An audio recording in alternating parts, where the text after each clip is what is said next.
We're live. Hi, friends. I am here with a very special someone today. Friends, give a warm welcome to Yiara Blanco. Hello, everybody. Yes, she is our newest addition to the Harper Therapy tribe. And we are here today so that we can introduce her. Welcome. Thank you so much for having me, for letting me join the team. We are so excited. So, so you are rounding out our therapists and offering services, really and particularly right now for couples. Yes. So all the couples in the messy middle, we're going to give you some tips here in just a second. But you also, one of your superpowers is that you're multilingual, but we'll stick with the bi right now. Bilingual. So you also speak Spanish. I do. And are offering some bilingual services for our clients. Yes, Spanish-speaking people are welcome. People that prefer expressing their emotions in Spanish, even though they're fully bilingual, also welcome. Yes, so we are so excited to add you to our team and welcome. So your background, you came into mental health a while ago, right? Have been in the field for a while. You want to share a little bit about your background? Yes, I've been in the field for over 20 years now. I started working at inpatient hospital settings and community mental health settings, correctional settings, private practices and groups, and here I am now working with Harper Therapy. Yes. And also, I guess technically your title is doctor. Yes. So. I'm a PsyD, so that's a doctorate in clinical psychology. Awesome. Well, welcome. So we can call you Yiara. Yes, you may. Awesome. Yes. She's trying to teach me how. You would think after all this time that I would know how to roll my R's. I do not. So my apologies. I will continue. All those years of trying to learn Spanish or French kind of have done me in. So, well, I'll keep working at it. So today, couples, right? We have some interesting things to discuss. Yeah, we have some tips, some really, really helpful tips on how to create routines that nurture. Right. So we can eliminate the routines that erode the relationship connection. And we fall into those routines that erode just like so very easily, especially during that hustle, the messy middle, when things are chaotic and there's not a lot of extra time to be super intentional about the marriage, right?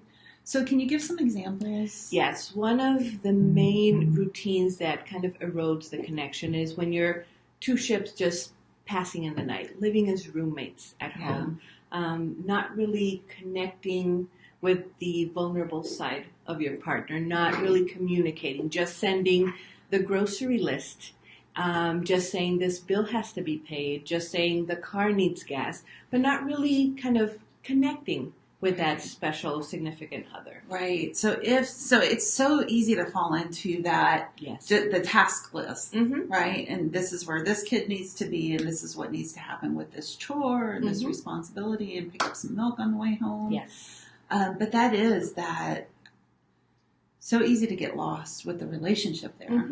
Yeah. We just think that by checking off boxes on the to-do list that we are feeding and nurturing the relationship, when in fact we're just checking off boxes. So we have to be more intentional about that and kind of put our effort into saying, okay, I'm going to check off the boxes because we do need milk, we do need bread, we do need to gas up the car, but what other things am I going to do to make the relationship work? It's more than just survival mode, right? It's extending the relationship beyond the survival mode. Yes. Yeah. Okay. So we know that is a warning sign. The second warning sign that I've seen coming up more often is, oh gosh, technology is great. Until it's not. not. Not putting down the devices when we're having dinner or when we actually go to bed. So it's okay to have music in the background when you're having dinner. That's nice. But to be watching a TV or to just have your cell phone in your hand as you're having dinner, it just loses the whole purpose of sitting together and breaking bread together and using that moment to ask about how the day was, or Right. how are you feeling today, Right. or even just recognizing this is a great dish that you made. Thank you. Yeah. And one of the reasons that we fall into that is one, our society is so tech centered, Yes. right? And we get like little hits of dopamine when we pick up our devices. Like our brain gets a reward. Yes. And we just get accustomed. I just updated my cell phone, and now Apple gives you this health report as to how many times you pick up your cell phone, right? So now there's a different level of accountability. I'm like, oh my gosh. But I know that I have found myself kind of falling into that, just not being as intentional, just picking up the phone instead of connecting.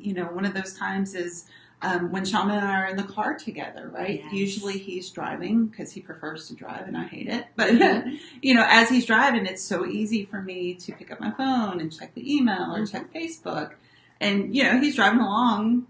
Thankfully, he's not on his phone. That would be a different issue. But he's like, what's going on over there? Yeah. And totally missing out on that time to connect. Those moments that driving in the car, even when you go to bed, and you find that each person is back to back to each other, and they're all just connecting on their cell phone and checking Instagram or Facebook or whatever social media they're into. And those are the moments that we're literally and physically turning away from each other instead of turning towards each other. Well, we're not giving our partner a chance to allow us to have that dopamine experience with them, right? Yes, with the person. And I'm not saying that social media and the devices are bad. No, maybe we have to schedule some time and say, okay, this is going to be our texting time or our social media time. But after that, we make the intention of being together and kind of talking to each other and checking in with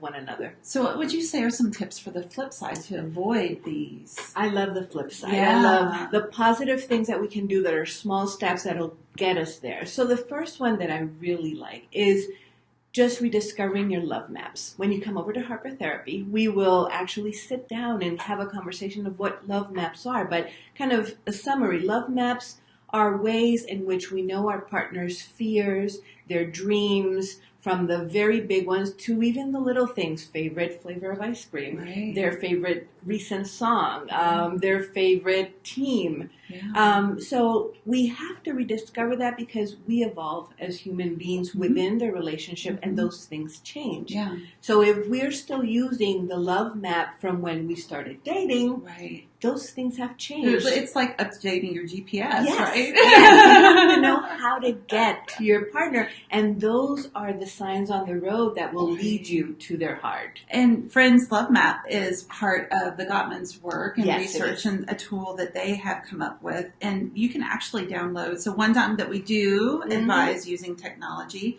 is to use the Gottman's card deck, which you can download in your app store or whatever device you have.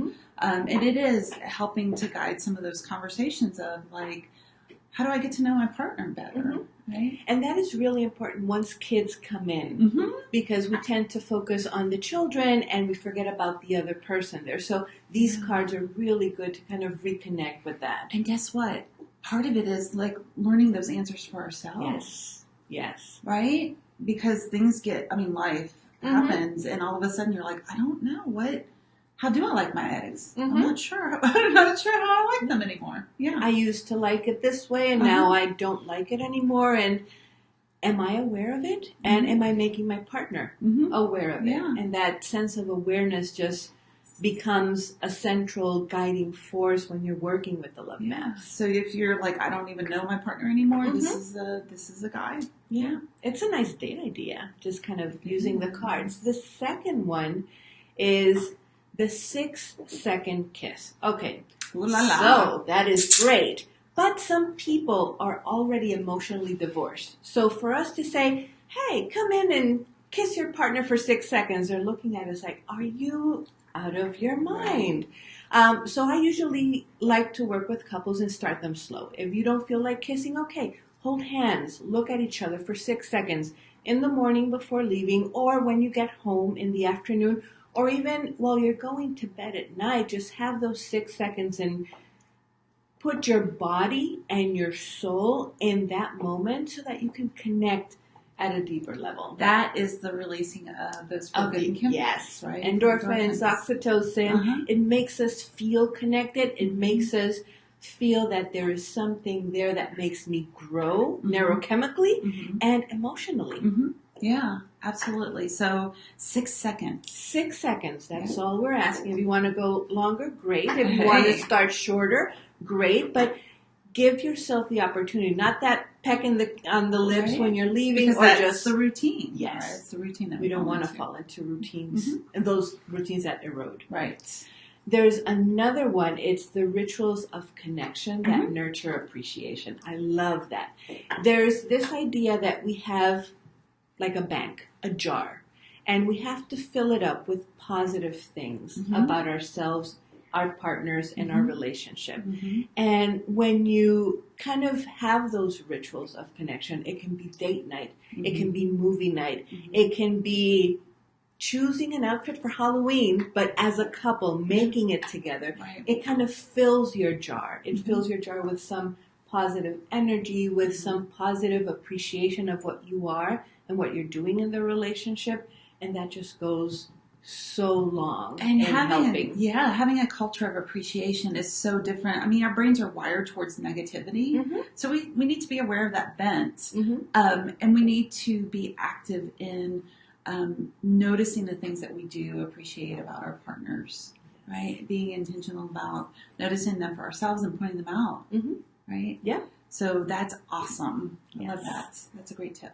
And I think that rounds it out for today's tips on that. But there's so much more to work with. Oh, absolutely. So much more to explore. This is the tip of the iceberg, right? We want to give you tips for you to take and start putting into place for yourselves and your relationship, right? These are doable, actionable steps. And relationships are hard work. They are. They just are hard work. This is the tip of the iceberg. These are things that we can start putting into place. And if you find that you need some more support in your marriage, in your relationship, in figuring out exactly how to build these roadmaps, exactly how to connect physically and intimately and emotionally, because it's the intimate emotional side that helps build the physical side. Yes. Look, if you and your partner are not in the same bed, call us today. Don't hesitate. Give us a call. It's an easy 813-434-3639 and set up an appointment. We're here. We're willing to work with you.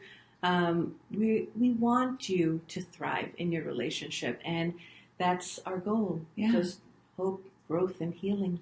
Yes. So if you're ready to build that in your relationship, like Yiara said, give us a call. Friends, thanks so much for joining us today. We hope today's tips were helpful. Be on the lookout for some more tips for hope, growth, and healing for your relationship, and we will talk to you soon. Bye-bye. Welcome, Yiara. Thank you.